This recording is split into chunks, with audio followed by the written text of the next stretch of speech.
Hello friends, welcome to my YouTube channel Akshar Rajasthan. दोस्तों, स्वागत है आपका मेरे चैनल पर। आज हम पार्ट 1 कक्षा 10 की सामाजिक विज्ञान में कुछ अत्यंत महत्वपूर्ण प्रश्नों के बारे में डिस्कस करेंगे। दोस्तों, कुछ अगर आपको ये लग रहा है कि वीडियो 2-3 कैसे बन गए, तो दोस्तों इस पार्ट में एक एक लाइन में एक एक क्वेश्चन छुपा हुआ है और मेरा ये परम कर्तव्य है कि एक एक क्वेश्चन मैं आपके सामने रख दूं और इसकी पुष्टि आप दोस्तों पार्ट खुद पढ़ करके कर सकते हैं। अगर आपको लगता है कि ये क्वेश्चन छूट रहा है तो मेरे को ज़रूर कमेंट्स में बताएं।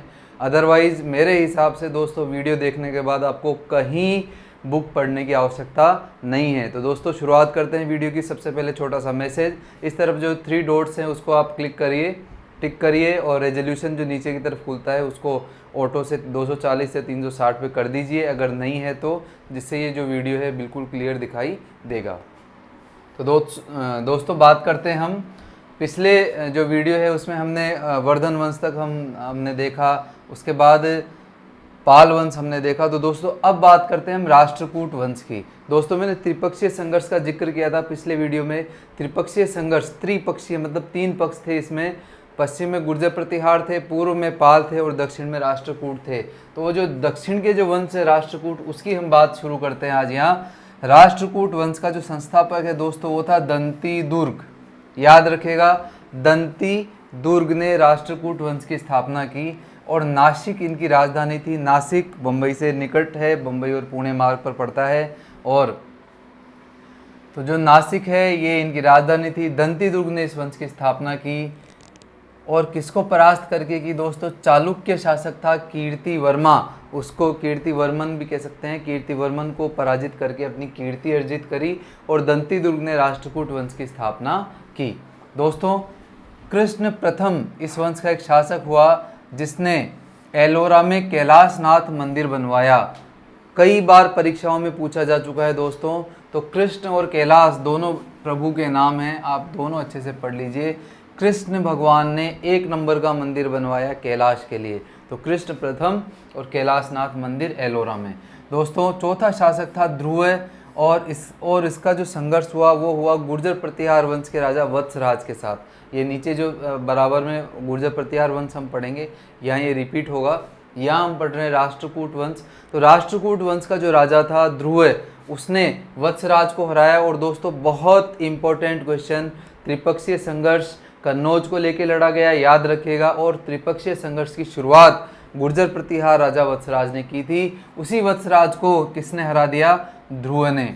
ध्रुव ये जो राष्ट्रकूट शासक थे बहुत शक्तिशाली थे दोस्तों। अधिकांश जो शासक है वो विजित हुए थे त्रिपक्षीय संघर्ष में, याद रखिएगा आप। तो ध्रुव ने वत्सराज को हरा दिया।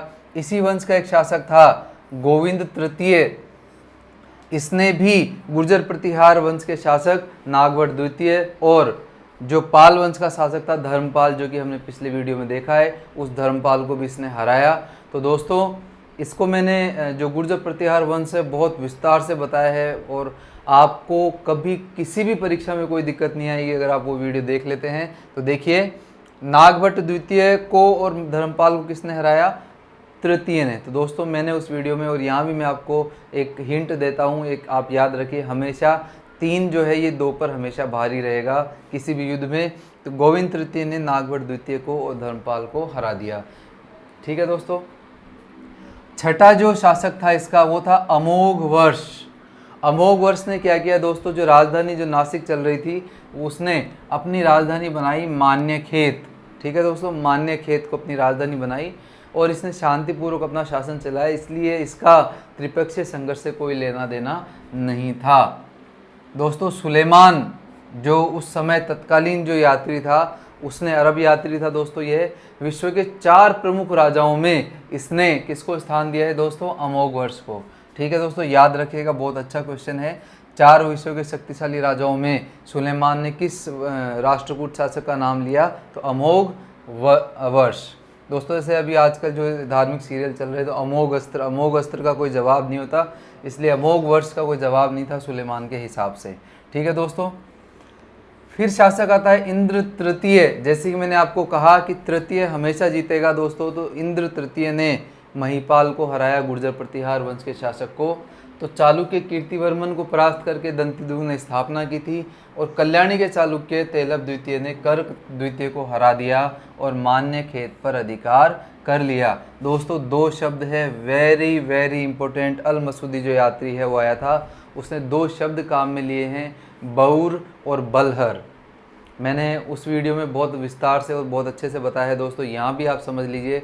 बौर और बलहर 2 शासकों को कहता है ये। तो बौर और बलहर, बलहर मतलब बल किस में था, जैसे कि मैंने बताया कि त्रिपक्षीय संघर्ष में सबसे जो शक्तिशाली शासक थे वो कौन थे, राष्ट्रकूट। तो राष्ट्रकूट शासकों को उसने कहा बलहर, राष्ट्रकूट शासक को कहा बलहर, और जो गुर्जर प्रतिहार के शासक हैं उसको कहा इसने बौर। ठीक है दोस्तों, याद रखिएगा। और तत्कालीन जो शासक है वो था महिपाल, और जो राष्ट्रकूट शासक था वो था इंद्र तृतीय। दोस्तों अब हम बात करते हैं गुर्जर प्रतिहार वंश की उज्जैनी शाखा का। यहाँ उल्लेख है, यहाँ हालांकि इस पार्ट में ये विस्तार से नहीं बताया गया है। प्राचीनतम शाखा मंडोर थी और जो जोधपुर में है, और गुर्जर प्रतिहार वंश की जो उज्जैन शाखा है उसका संस्थापक दोस्तों था नागभट्ट प्रथम। ठीक है दोस्तों, 725 ईस्वी। ये देखिए, आप इससे थोड़ा समझ पाएंगे कि जो नागभट्ट प्रथम और दंती दुर्ग है ये दोनों समकालीन थे दोस्तों। ठीक है, और अपने यहाँ इसने एक आयोजन भी किया था, उसमें दंती दुर्ग को आमंत्रित भी किया था।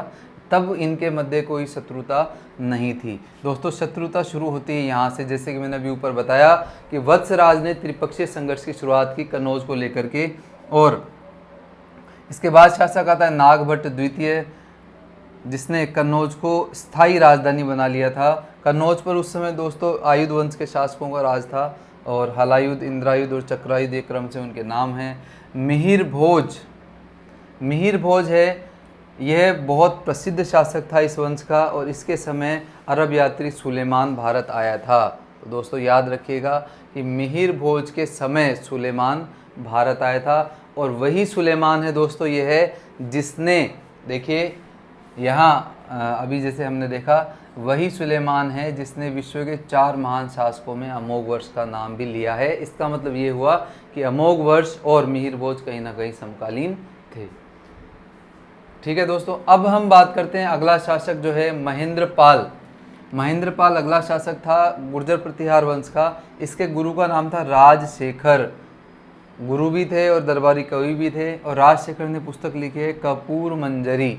ठीक है दोस्तों, इसके बाद शासक आता है महिपाल, और महिपाल के बाद में दोस्तों जैसे कि मैंने बताया महिपाल के काल में अलमसूदी आया था, जिसने बौर और बलहर कहा है, जैसे कि मैंने अभी बताया। तो महिपाल और मसूदी, अल मसूदी और महिपाल, इसको आप कनेक्ट कर लीजिए, कभी नहीं भूलेंगे। और बौर और बलहर इसी ने कहा। इसके बाद दोस्तों शासक बनता है राज्यपाल, और महमूद गजनवी का जब 1017 में आक्रमण हुआ उस समय गुर्जर प्रतिहार वंश का शासक उस समय था राज्यपाल, जो कि भाग खड़ा हुआ। और बाद में जो राजपूत शासक है विद्याधर, गंड आदि इन जो शासक हैं, इन्होंने क्रोध में आकर के फिर इसकी हत्या कर दी। और इस प्रकार से गजनवी का जो आक्रमण हुआ उस समय यहाँ गुर्जर प्रतिहार शासक कौन था कन्नौज का, तो राज्यपाल। ठीक है दोस्तों, यशपाल ये अंतिम शासक था, और यहीं से यशपाल से गुर्जर प्रतिहार वंश की यश जो है वो समाप्त हो जाता है। पुस्तक में नाम नहीं है, फिर भी दोस्तों आप याद रखिए, इंपॉर्टेंट है। यशपाल इसका अंतिम शासक था दोस्तों। अब बात करते हैं जो महत्व उत्तरी भारत में वर्धन वंश का, गुप्त वंश का, मौर्य वंश का था, वही महत्व दक्षिण भारत में चोल वंश का था। तो दोस्तों चोल वंश की शुरुआत से पहले हम देखते हैं अशोक के काल। जैसे कि मैंने पिछले वीडियो में बताया था कि अशोक ने अपने जगह जगह अशोक के शिलालेख मिले थे। भंडारकर महोदय ने शिलालेख के माध्यम से उसका इतिहास लिख डाला।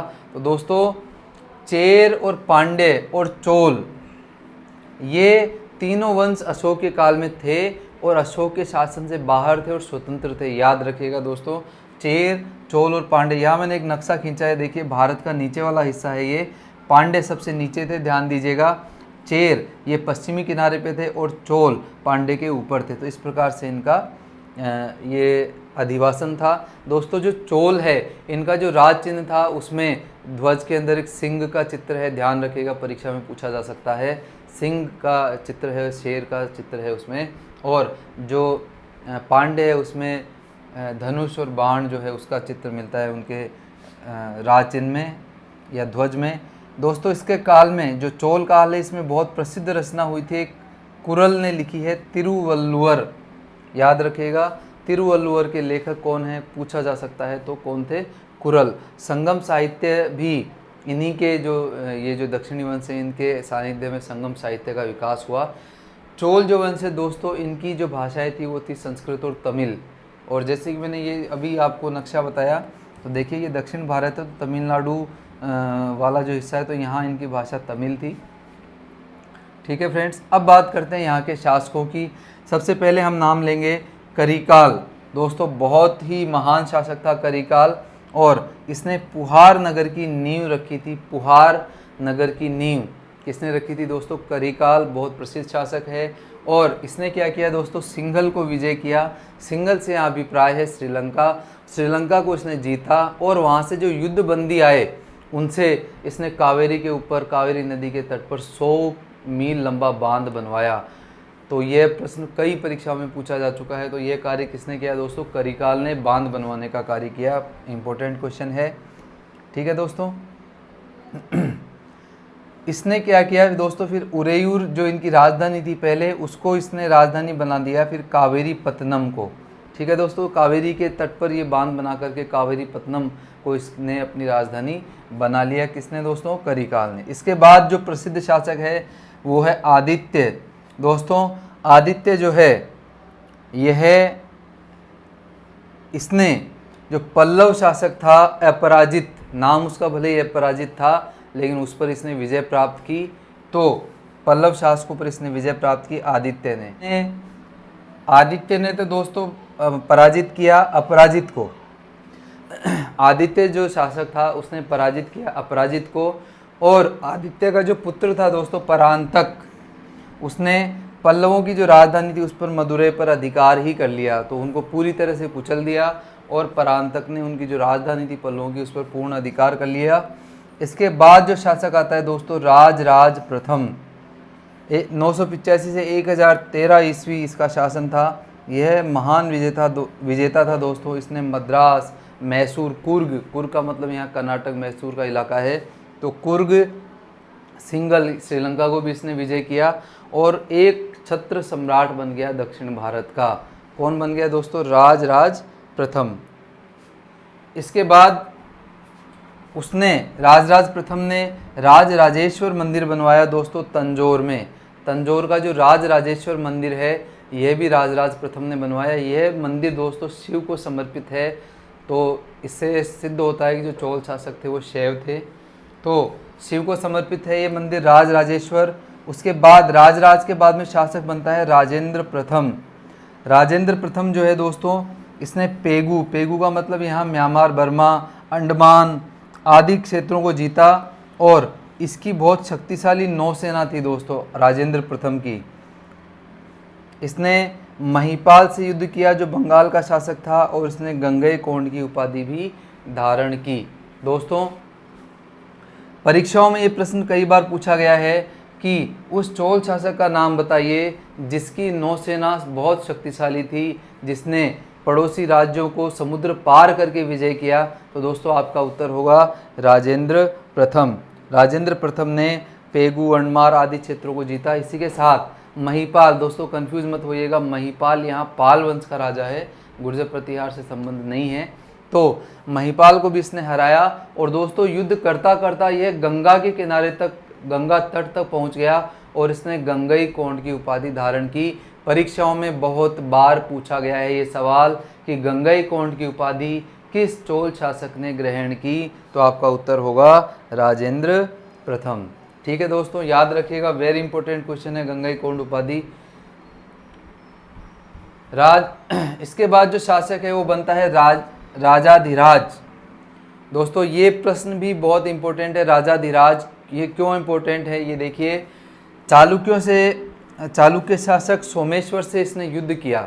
जैसे कि मैंने बताया कि चोल और चालुक्य के मध्य संघर्ष चलता रहता था, तो चालुक्यों से इसने युद्ध किया सोमेश्वर से, और सोमेश्वर से युद्ध करते समय कोप्पम युद्ध में, वेरी इंपॉर्टेंट शब्द है दोस्तों, याद रखिएगा, कोप्पम युद्ध में राजाधिराज की मृत्यु हो जाती है। कई परीक्षाओं में पूछा गया है उस चोल शासक का नाम बताइए जिसकी मृत्यु युद्ध क्षेत्र में हो गई? तो दोस्तों आपका उत्तर होगा राजाधिराज। ठीक है दोस्तों, राजाधिराज की मृत्यु हो गई कोपम के युद्ध में, जिसका बदला फिर आगे लेता है वीर राजेंद्र।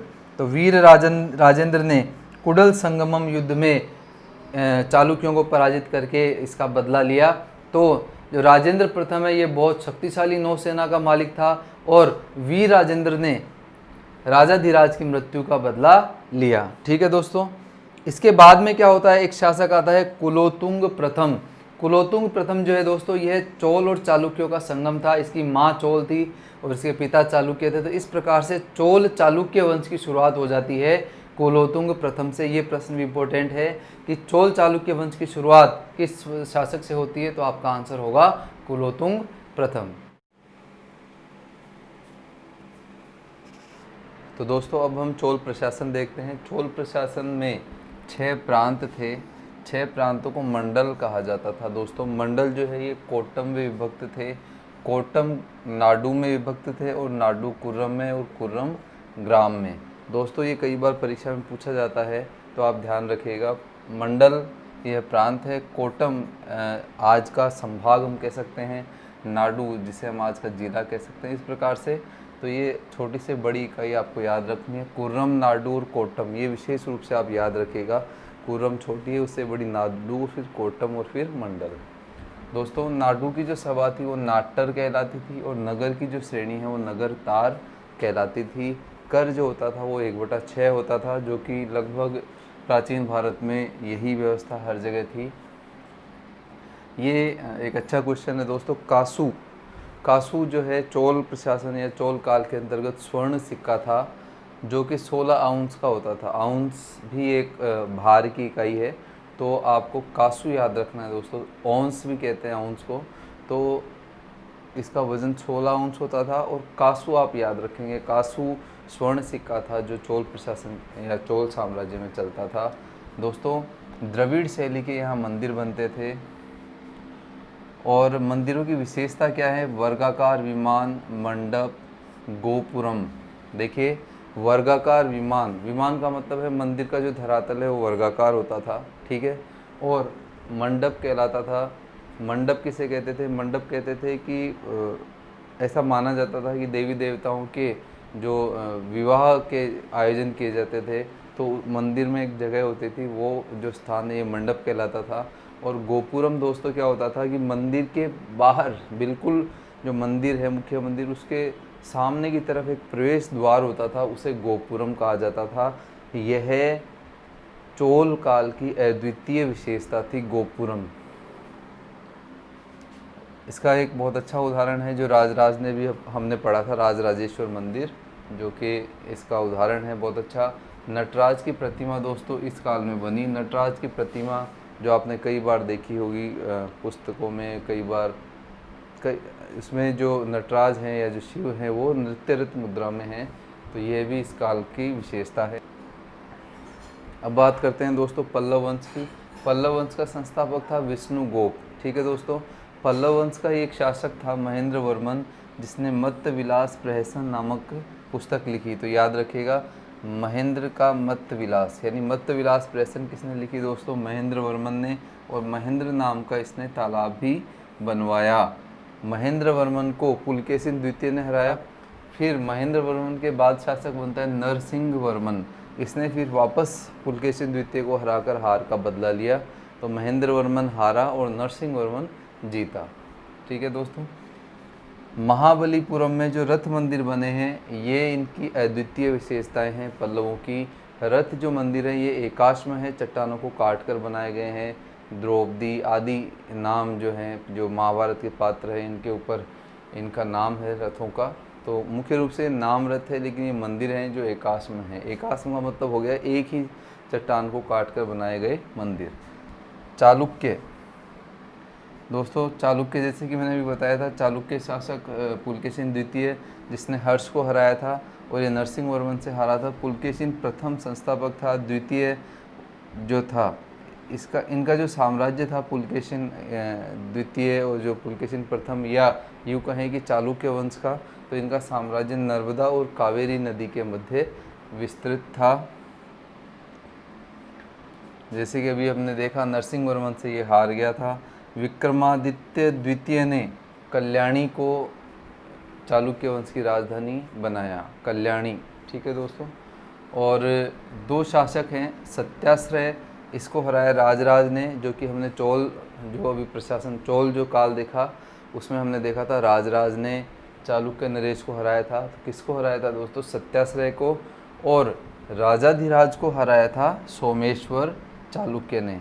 और ये क्वेश्चन जैसे कि मैंने वहाँ भी बताया था, एक ऐसा शासक चोल शासक जो कि रणभूमि में मारा गया, तो ये वो शासक था राजाधिराज, जो कि हमने पिछले अभी देखा। इसके बाद शासक बनते हैं विक्रमादित्य षष्ठ या छठा विक्रमादित्य, इसे विक्रमांक भी कहा जाता है। विल्लण को संरक्षण दिया था दोस्तों विक्रमादित्य षष्ठ ने, जो कि चालुक्य शासक था, और इसने विक्रमांक देव चरित नामक पुस्तक भी लिखी थी विल्लण ने। और मिताक्षरा के जो लेखक हैं विज्ञानेश्वर, वह भी चालुक्य दरबार में रहते थे। मिताक्षरा दोस्तों क्या है? मिताक्षरा ये कल्याणी में रहते थे। मिताक्षरा क्या है? याज्ञवल्क्य स्मृति, जो स्मृतियां हैं इसमें जो याज्ञवल्क्य स्मृति है इसकी ये व्याख्या है। और जो हिंदू विधि है या हिंदू जो न्याय है या हिंदू न्याय के जो नियम हैं उनका यह आधिकारिक ग्रंथ माना जाता है मिताक्षरा। तो मिताक्षरा के लेखक कौन है? विज्ञानेश्वर। विज्ञानेश्वर कहाँ रहते थे? कल्याणी में। और विज्ञानेश्वर को किस वंश का संरक्षण प्राप्त था? चालुक्यों का। ठीक है फ्रेंड्स। अब बात करते हैं हम बाह्य आक्रमण की। बाह्य आक्रमण जो है इसमें सबसे पहले शकों का वर्णन किया गया है। शक जो जाति है दोस्तों ये मूलतः मध्य एशिया से आई थी और बोलन पास से होकर के आई थी, बोलन दर्रे से ये होकर के आई थी। और इसका जो उल्लेख है ये कालकाचार्य कथानक में भी है। तो दोस्तों आप याद रखिएगा, ये प्रश्न बहुत अच्छा है। कालकाचार्य जो कथानक है इसमें शक का आक्रमण का उल्लेख है। ठीक है फ्रेंड्स। फिर कुछ शाखाएं हैं, उसके प्रमुख शासकों के नाम दिए गए हैं। तक्षशिला शाखा में मावेज और एजेज, दो नाम याद रखने हैं, मावेज और एजेज। ये तक्षशिला के शक शासक थे। मथुरा में हमामश और हगान, मथुरा में हमामश और हगान, इसको आप याद रख सकते हैं। मथुरा के जो लोग हैं ये हमाम साबुन से नहाते हैं, तो हमामश और ये हगान है, इसको आप हमाम याद कर लीजिए। तो हमामश और हगान ये मथुरा के शासक थे, शक शासक। नहपान, नहपान भी एक प्रसिद्ध शासक था जिसके सिक्के जोगलथम्बी से मिले हैं दोस्तों। जोगलथम्बी महाराष्ट्र में है और नासिक में एक अभिलेख भी मिला है। जोगलथम्बी के जो सिक्के हैं उनकी ये विशेषता है कि जो नहपान के जो सिक्के हैं उनके ऊपर वापस से एक ठप्पा लगाया गया है गौतमीपुत्र शातकर्णी का, जो हमने देखा था कि मात्र अपनी माता को ये पहले रखते थे, सातवाहन वंश के शासक थे। तो गौतमीपुत्र शातकर्णी की भी मोहर उन पर है। तो इससे ये विदित होता है कि जोगलथम्बी से जो ढेर मिला है सिक्कों का, उससे पता चलता है कि नहपान को गौतमीपुत्र शातकर्णी ने हराया। इसका उल्लेख नासिक लेख में भी मिलता है। दोस्तों अब हम देखते हैं उज्जैन शाखा। उज्जैन शाखा का जो संस्थापक था वह था चस्टन। और ये जो शाखा है दोस्तों ये शक संवत का प्रयोग करती थी। और इस शाखा का प्रसिद्ध शासक था रुद्रदामन, जिसने जूनागढ़ लेख लिखवाया और जिसने सुदर्शन झील से एक नहर बनवाई। तो सुदर्शन झील जो है इसका संबंध 3 वंशों से जाता है दोस्तों। मौर्य वंश ने इसको बनवाया, मौर्य वंश इसका निर्माता था चंद्रगुप्त मौर्य, और स्कंदगुप्त ने इसका जीर्णोद्धार करवाया, और रुद्रदामन ने जो सुदर्शन झील है इससे नहर बनवाई स्वयं के खर्चे से दोस्तों। स्वयं के निजी कोष से इसने पैसा खर्च करके जनता की भलाई के लिए ये कार्य किया। अब बात करते हैं कुषाण वंश की। कुषाण वंश जो है दोस्तों ये यूची जाति से संबंधित था, जिसे तोचोरियन भी कहते हैं। यूची जाति की 5 शाखाएं थी जो कि उत्तर से आई थी, और इसमें से एक शाखा जो कुषाण वंश के रूप में स्थापित हुई। कुजुल कडफिसस फर्स्ट, इसका जो 15 से 65 ईस्वी समय है, यह कुजुल कडफिसस फर्स्ट जो है यह कुषाण वंश का संस्थापक है। इसके बाद में शासक बनता है विम कडफिसस, इसने सोने के सिक्के चलाए और यह शैव था। ठीक है दोस्तों। इसके बाद जो शासक आता है वो है कनिष्क। कनिष्क ने, इसकी जो सबसे बड़ी उपलब्धि है दोस्तों वह है कि इसने जो बुद्ध धर्म में प्रचलित जो महासंगीतियाँ आयोजित की गई थी, चौथी जो महासंगीति है वो कनिष्क ने आयोजित करवाई कश्मीर में, कश्मीर के कुंडल वन में। तो दोस्तों इसको लर्न करना बहुत इजी है। देखिए कश्मीर, कनिष्क, कश्मीर और कुंडलवन। तो या हम ऐसे याद कर सकते हैं कि कनिष्क ने कश्मीर में कुंडल पहन लिया। तो ये जो चौथी जो बौद्ध संगीति है इसका आयोजन इसने करवाया कनिष्क ने। इसकी 2 राजधानियाँ थी दोस्तों, पेशावर और मथुरा। पेशावर जैसे कि पाकिस्तान में है, तो जो भारत का हिस्सा ही था उस समय, भारतीय जो वृहद भारत का हिस्सा था, तो पेशावर और मथुरा ये इसकी 2 राजधानियाँ हैं। और 78 ईस्वी में कनिष्क द्वारा शक संवत चलाया गया, जो कि बहुत महत्वपूर्ण प्रश्न है। शक संवत किसने चलाया? तो दोस्तों कनिष्क ने। ठीक है फ्रेंड्स, 78 ईस्वी में चलाया ये। इसके बाद एक और जो कनिष्क ने, जैसे कि हम देख रहे हैं कि कश्मीर में इसने बौद्ध संगीति का आयोजन करवाया, तो हम ये अंदाज़ा लगा सकते हैं कि कश्मीर इसने विजय किया। और कश्मीर में कनिष्कपुर नाम का एक नगर बसाया इसने, कश्मीर में कनिष्कपुर, तो नाम कनिष्क से कनिष्कपुर ही है। इसके अलावा इसने कासगढ़, यारकंद और खोतान तक विजय प्राप्त की। ये प्रदेश सुदूर उत्तर पूर्व में है, उत्तर पश्चिम में है। तो दोस्तों अगर मैं कहूँ कि प्राचीन भारत में सर्वाधिक उस तरफ विस्तार जो किसी शासक का था वो कनिष्क का ही था। कनिष्क ने व्यापार में बहुत उन्नति की, रोम से बहुत ज़्यादा व्यापार होता था और ये सरप्लस था। और जो रेशम, जो चीन जो रेशम का निर्यात करता था उस समय, तो वो जो मार्ग है दोस्तों यह भी कनिष्क के राज्य से होकर के गुजरता था, इसलिए उसे बहुत सारा रेवेन्यू प्राप्त होता था, बहुत सारी मुद्रा प्राप्त होती थी और इस कारण से बहुत संपन्न शासन था इसका कनिष्क का। ठीक है दोस्तों, इसके जो दरबारी थे वो इसकी शोभा बढ़ाते थे। पार्श्व, वसुमित्र, अश्वघोष, नागार्जुन, चरक। दोस्तों बहुत इंपॉर्टेंट है, सारे परीक्षा में ये पूछा जा सकता है कि निम्न में से कौन उनके दरबारी नहीं थे, तो हमें सारे बिल्कुल अच्छे से याद होने चाहिए। तो देखिए कैसे करेंगे। पार्श्व से आप वैसे वसुमित्र, तो पार्श्व और वसुमित्र को आप याद कर लीजिए। इसके अलावा उसके जो कनिष्क का जो राज्य है उसमें अश्व और नाग दोनों साथ ही चढ़ते थे। ठीक है दोस्तों, कुछ भी चढ़ते थे, घास चढ़ते थे, अश्व और नाग चढ़ते थे किसके दरबार में? कनिष्क के दरबार में। तो अश्व और नाग से नागार्जुन और चर से चरक, पार्श्व और वैसे वसुमित्र, ये इसके दरबारी थे।